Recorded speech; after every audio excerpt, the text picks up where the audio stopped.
Après avoir récolté nos fleurs de trèfle, on va prendre une tasse à mesurer. On va venir mesurer la quantité de fleurs de trèfle qu'on a. On sait que ici j'ai un 22 tasses de fleurs de trèfle, un autre 22 tasses de fleurs de trèfle. On va faire le même principe avec notre eau. On va mettre 11,5 litres d'eau dans un chaudron, un autre 11,5 litres d'eau dans l'autre chaudron. Ça va me donner un mélange de 23 litres. Donc on est rendu à la prochaine étape de faire bouillir de l'eau.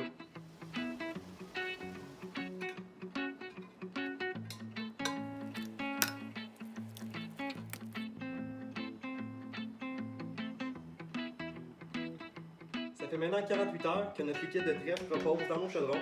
On va venir prendre un tamis maintenant. On va venir récolter tout le jus de trèfle. On va enlever les fleurs. Ça va devenir notre base de jus pour la préparation de notre vin. Donc on fait des petites boules. On presse pour retirer vraiment tout le jus.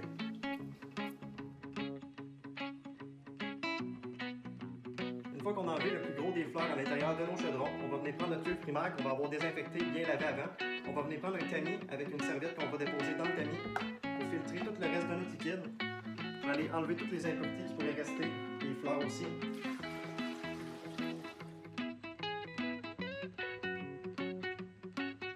Une fois qu'on a terminé de filtrer notre jus de trèfle, on va venir prendre du gingembre qu'on va couper en petits morceaux. On va prendre aussi 6 citrons, 8 oranges qu'on va venir intégrer à notre mélange. Ça va rajouter du goût et aussi des sucres pour élever la teneur en alcool.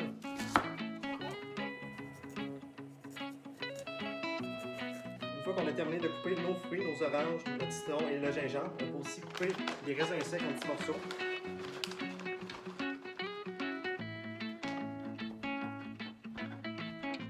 On s'assure de bien couper nos raisins, que les sucres se libèrent plus facilement dans notre liquide ensuite.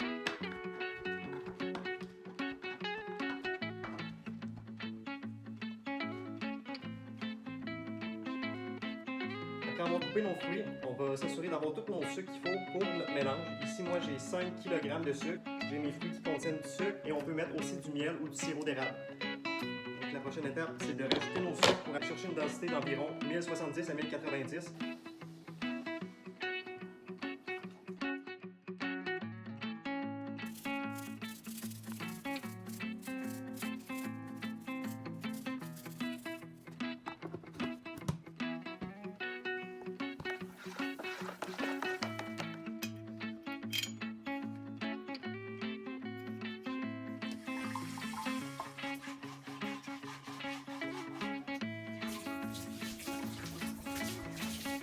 On est rendu au jour 15 de notre expérimentation de vin de trèfle maison. Aujourd'hui, on est prêt à transférer notre liquide de notre cuve primaire à notre tourie. Avant, on va s'assurer de filtrer notre liquide pour enlever le plus gros des résidus qui se sont accumulés dans le fond de la cuve. À l'aide d'un tamis, on va aussi enlever tous les agrumes qu'on a ajoutés au départ lors du mélange. Donc à cette étape-ci, on est rendu à l'étape de filtration, de dégazage et de clarification de notre vin.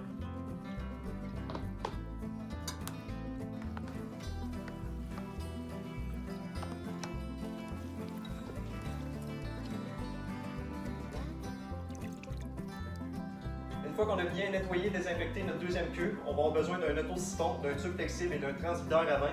On va venir placer l'autosiphon sur le bord de notre liquide. On évite de placer l'autosiphon dans le fond de la cuve pour éviter d'aller chercher les résidus qui restent dans le fond de notre cuve. C'est comme ça qu'on va filtrer notre vin avant de le transférer dans notre tourie. Donc on vient siphonner le vin et puis on attend que ça transfère dans notre cuve primaire.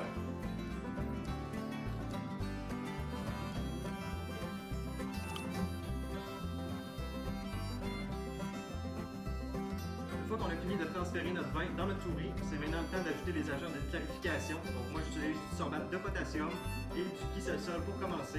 Le sorbac, on va l'ajouter et puis on va brasser pendant 10 minutes de temps. Et ensuite on va incorporer le quicelsol.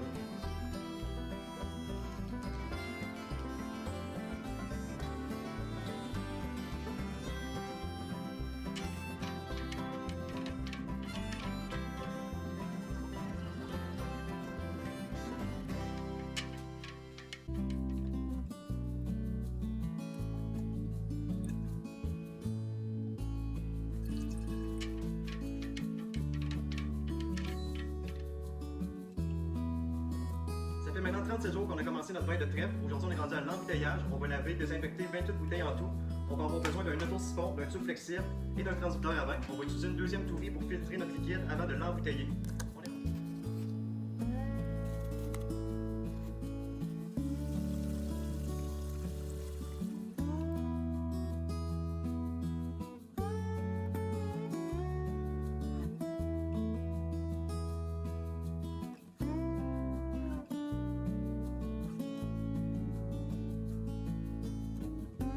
bien nettoyé, désinfecté nos bouteilles, on les laisse s'écouter. On va venir filtrer une dernière fois notre vin pour éviter d'aller chercher toute la râpe dans le fond, donc toutes les levures qui se sont accumulées dans le fond de notre tourie. On va venir placer notre siphon sur le bord de notre liquide, on va venir siphonner. Et puis on laisse transférer notre liquide dans notre deuxième tourie. Au fur et à mesure que notre liquide descend tranquillement dans la cuve, on peut pencher notre tourie pour aller chercher le liquide en s'assurant de ne pas mettre le siphon dans le fond de la cuve.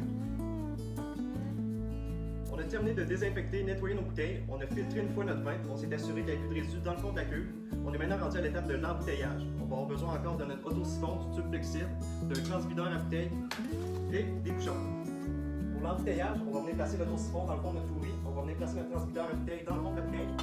On va venir siphonner notre vin.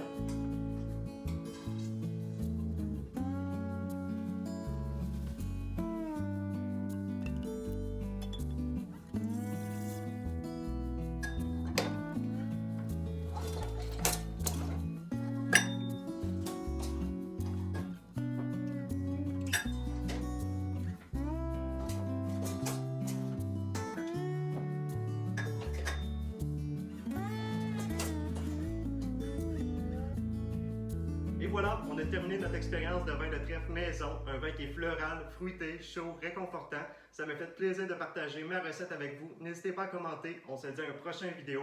Et d'ici là, à votre santé, bonne dégustation.